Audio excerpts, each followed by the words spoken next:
دعاؤں سے وہ کام بنتے ہیں جو نہ پیسے سے بنتے ہیں نہ مجاہدے سے بنتے ہیں۔ مجھے پتہ نہیں کہ اللہ نے یہ سارا نظام میرے ساتھ کیوں چلایا، کیسے چلایا۔ تم واپس آئے تو دونوں مائیاں عرب والے کی تھیں، سوئی پڑی تھی۔ میں نے کہا اماں جی اٹھو، تھوڑا گھر ویکھ آیا، تم لے جانا۔ تم میں سے ایک دم وے بیٹا تینوں رب اپنے سونے دیا زیارتاں کرائی رکھے۔ میں نے بیگم سے کہا بیگم یہ دعا قبول ہو گئی۔ 90 سے لے کر آج تک بلا ناغہ میرے رب نے مجھے اپنے گھر بلایا۔ لہٰذا میں اس کے سامنے ایسے منہ کر کے کھڑا ہو گیا۔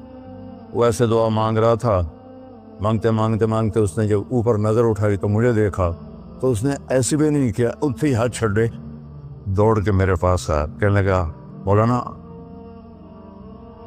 تمہیں پتہ میں کی دعا کر رہا سی؟ میں کہا میں کوئی نجومیہ جو انہوں پتہ لگے ہوئے۔ کہنے لگا میں یہ دعا کر رہا، یا اللہ مولی طارق جمیل کو اماں کی دعا لگی ہوئی ہے، وہ ضرور آیا ہوگا حج پر، وہ جہاں بھی ہے مجھے ملا دیا۔ کہ یہ میرے الفاظ ختم ہوئے تو سامنے کھڑا تھا۔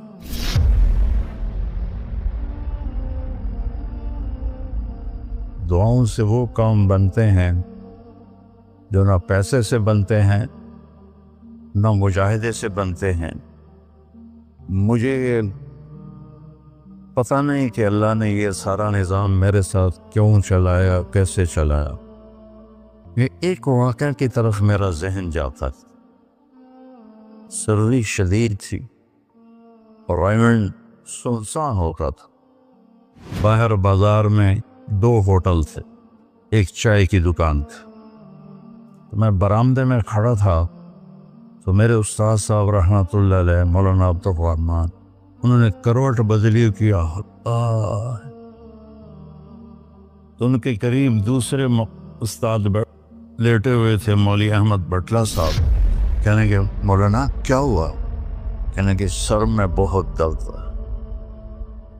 بس یہ سننا تھا کہ میں اوپر گیلری میں میرا بستر تھا اور وہ اتنی سختی تھی گورنمنٹ میں کہ یہ جو گھڑی باندھنا بھی وہ کیا تھا، خلاف قانون تھا، اور تھرمس رکھنا بھی خلاف قانون تھا۔ مجاہدہ ٹھنڈی چاہ پیو۔ تو 2 لڑکوں نے تھرموس چوری رکھا ہوا تھا، وہ میں ایک کو میں نے جا اٹھایا، میں نے بوئے تھرموس کتنے؟ کہتا وہ پڑا ہوا ہے، وہ پڑا۔ تو میں نے اس سے اٹھایا، بغل میں ڈالا اور میں نے بازار کی دوڑ لگا دی۔ 10 بج رہے تھے اور 10 بجے سنوٹا 250-300 کا تو مجمع ہوتا تھا رائمنڈ۔ میں کہا یا اللہ کوئی دکان کھلی ہو، یا اللہ کوئی دکان کھلی ہو۔ تو میں ننگے پاؤں، دسمبر کا مہینہ تھا، میں ننگے پاؤں دوڑا اور میں نے دیکھا تو وہ چائے کی دکان کا دروازہ بند تھا اور روشنی آ رہی تھی۔ میں نے کہا یہ لگتا کھلی ہوئی ہے، تو میں نے اس کے کواڑ ایسے کیے تو وہ کھل گیا۔ تو آگے وہ دکان والا، اس کا نام تھا انور ملتانی رحمۃ اللہ۔ یہ میں آپ کو بتا رہا ہوں 73-74 کی بات۔ تو وہ بیٹھا ہوا تھا، میں نے کہا بھائی انور چائے بنانی ہے۔ کہا بھائی میں تو بھائی میں تو تھکا ہوا ہوں، یہ دودھ پڑا ہے خود ہی بنا دے۔ تو میں نے کہا چولہا کا، یہ چولہا بھی پڑا ہے۔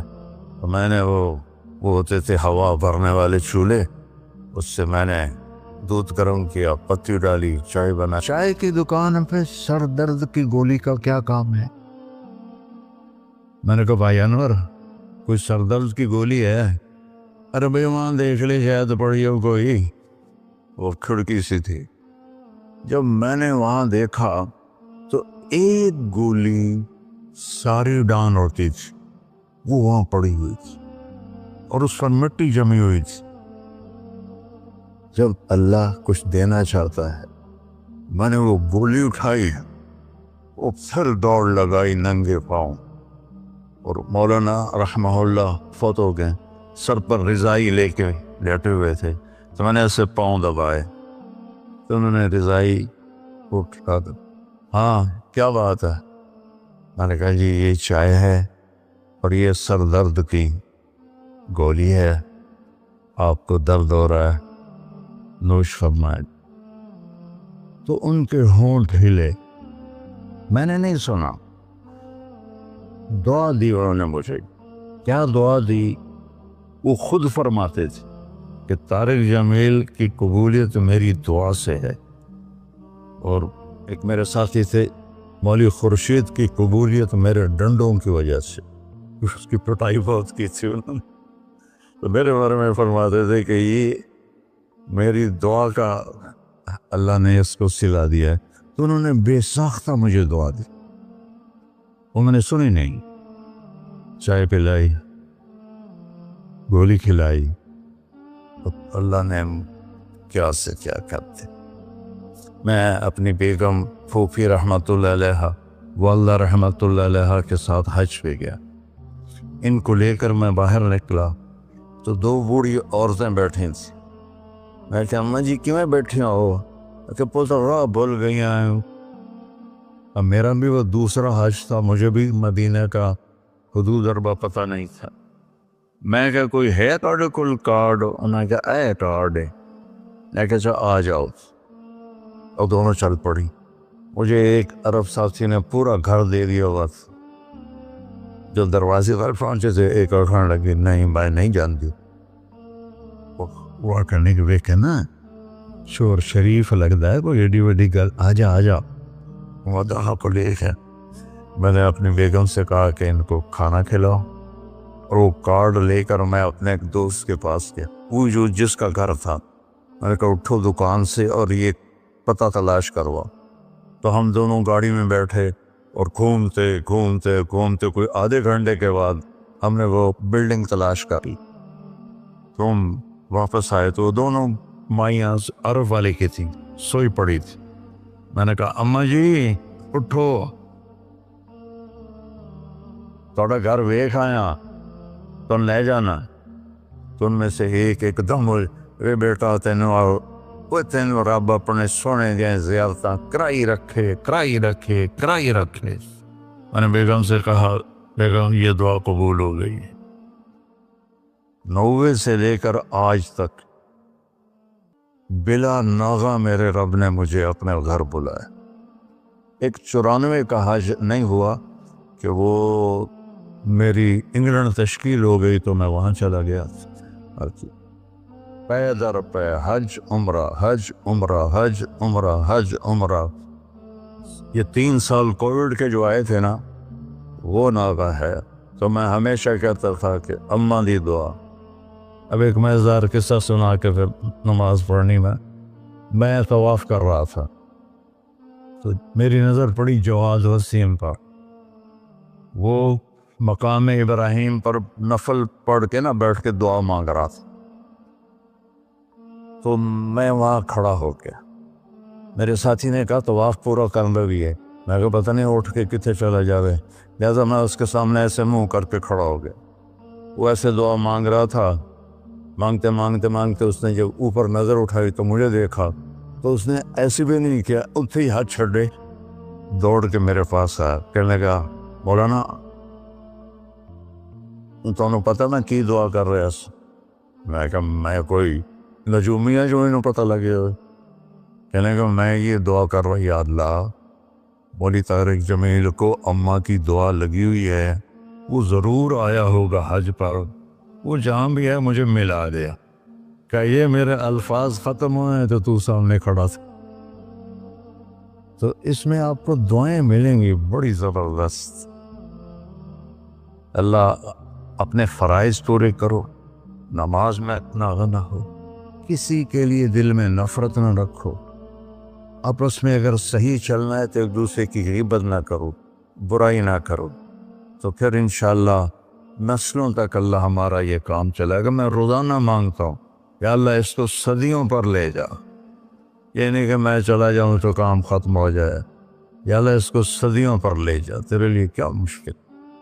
تو میں آپ سب کا شکر گزار ہوں اور یہ جو انہوں نے اتنا خوبصورت انتظام کیا ہے، اس پر بھی انتظام والوں کا بڑا شکر گزار ہوں۔ پتہ ہے اس بستی کا نام کیا تھا پرانا؟ ڈل لالا۔ ڈل کہتے ہیں اس کنویں کو جس میں پانی نہ ہو، اس کو ڈل کہتے ہیں۔ تو یہاں پہلے آبادی نہیں تھی۔ 1945 میں ہمارا گاؤں ہے وہ ادھر حسین پراڑی والا، وہ 300-400 سال پرانا گاؤں ہے۔ تو جیسے برادریوں میں ہو جاتی ہے خبر، تو وہ کچھ ہوا ہوگا ہماری تو پیدائش سے پہلے۔ تو میرے تایا رحمۃ اللہ علیہ میاں حق نواز، انہوں نے آ کر یہاں گھر بنایا۔ اس وقت اس سے 50,000 روپیہ خرچ کیا تھا۔ تو 1948 میں پھر ان کے چھوٹے بھائی تھے میرے والد، انہوں نے آ کے گھر بنا لیا۔ تو اس گاؤں کی ابتدا ہوئی اور بسم اللہ ہوئی۔ تو اللہ تعالیٰ اسے آباد رکھے، اس چھوٹے سے گاؤں سے اس میں یہ رونقیں لگی رہیں۔ آپ کے تعاون کا، ان مستورات کا، ان بچیوں کا، آپ کا سب کا انتہائی شکر گزار ہوں۔ آپ اپنے اس کو جاری رکھیں۔ میں اجازت چاہتا ہوں کیونکہ مجھے فیصل آباد نکلنا ہے۔ اللہ بہت برکت دے، آپ سب کو قبول فرمائے۔ السلام علیکم۔